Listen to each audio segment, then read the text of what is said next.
Who is Rashid Mfaume Kawawa? Je, ni nani basi Rashid Mfaume Kawawa? Rashid Mfaume Kawawa alizaliwa mnamo mwaka 1926.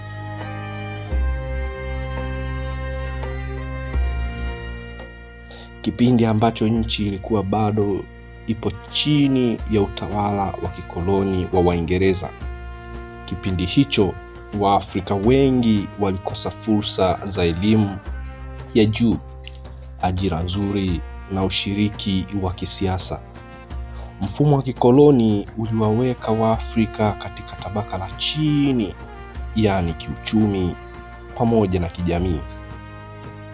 Ni katika mazingira haya ya unyonyaji, umaskini na ukosefu wa haki ndipo Kawawa alikulia.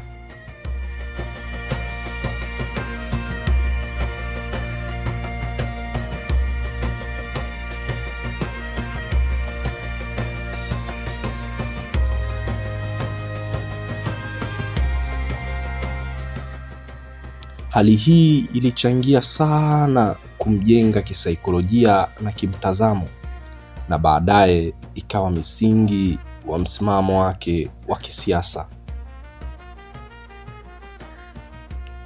Asili ya kifamilia na malezi ya Rashid Mfaume Kawawa. Rashid Kawawa alitoka katika familia ya kawaida sana, isiyo na ushawishi wowote wa kisiasa wala kiuchumi.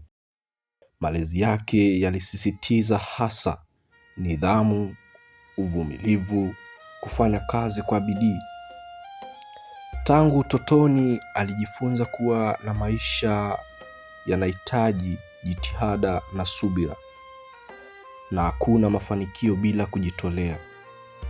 Maisha haya ya kawaida yalimfanya awe kiongozi aliyobaki kuwa karibu na wananchi hata alipofika juu ya serikali.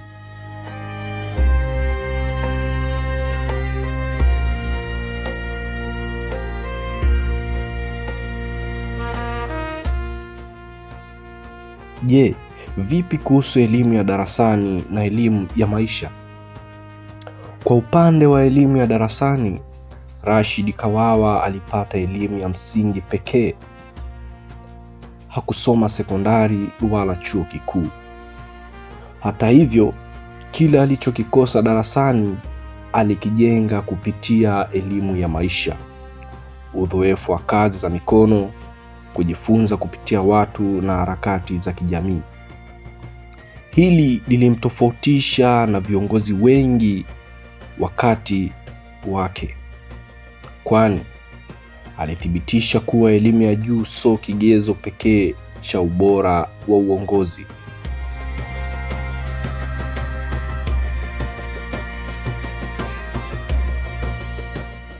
Ilikuwaje basi baada ya maisha ya masomo na kazi za awali? Baada ya kumaliza elimu ya msingi, Kawawa alianza maisha ya ajira kama mfanyakazi wa kawaida, yani labor. Alifanya kazi mbalimbali za mikono, akipata mshahara mdogo mno na kukumbana na mazingira magumu ya kazi chini ya mfumo wa kikoloni. Katika hatua hii, alishuhudia unyonyaji wa wafanyakazi wa Kiafrika. Aliona ukosefu wa haki kazini. Alianza kuelewa umuhimu wa mshikamano wa wafanyakazi. Uzoefu huu ulimjenga kuwa kiongozi aliyeelewa mateso ya watu wa chini, tofauti na viongozi waliotoka katika tabaka la juu. Ilikuwaje basi Rashid Mfaume Kawawa kujiingiza katika harakati za wafanyakazi? Kutokana na hali ya kazi aliyopitia, Kawawa alijiunga na harakati za vyama vya wafanyakazi, yani trade unions. Hapa alijifunza mbinu za uongozi, alijenga uwezo wa kuhamasisha watu, alianza kujulikana kama mtu mwenye msimamo na ujasiri. Harakati hizi zilikuwa shule yake ya kwanza ya uongozi wa kweli. Rashid Kawawa alijiunga na Tanganyika African Nation Union, yani TANU. Ndani ya TANU alikuwa mratibu, alifanya kazi za kiutawala, alijulikana kwa uaminifu usioyumba.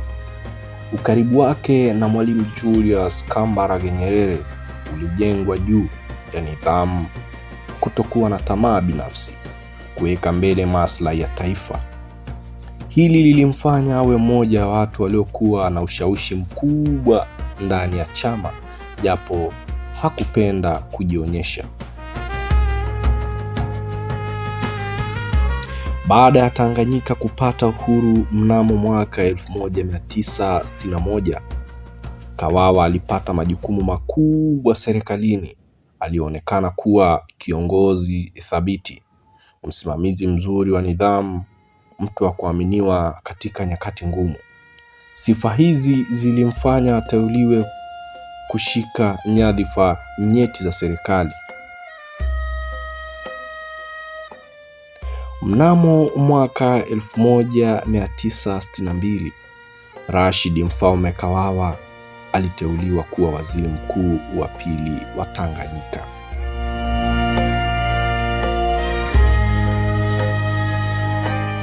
Kipindi chake kilikuwa nyeti sana kwa sababu taifa lilikuwa changa, taasisi za serikali zilikuwa zinaanzishwa, kulihitajika nidhamu na mshikamano wa kitaifa.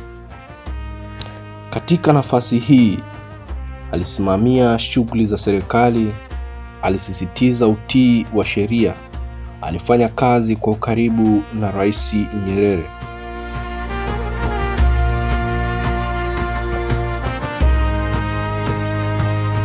Baada ya kuondoka kwenye uwaziri mkuu, aliteuliwa kuwa makamu wa rais wa Jamhuri ya Muungano wa Tanzania.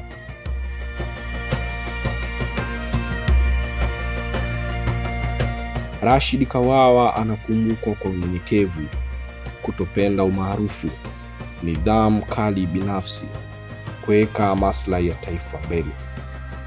Urithi wake unaonyesha kuwa uongozi bora hauhitaji maneno mengi, bali vitendo, maadili na kujitolea. Hitimisho la historia ya Rashid Mfaume Kawawa. Rashid Mfaume Kawawa ni mfano wa viongozi aliyejengwa na maisha ya kawaida, akapitia kazi ngumu na hatimaye akawa mmoja wa nguzo muhimu za ujenzi wa taifa la Tanzania. Historia yake ni somo kwa vizazi vyote kuhusu uzalendo, uaminifu na kujitolea. Na huyu ndiye mwamba Rashid Mfaume Kawawa. Ulikuwa nami Iyo Prizi Inc. Iyomo Junior. Tukutane tena next session.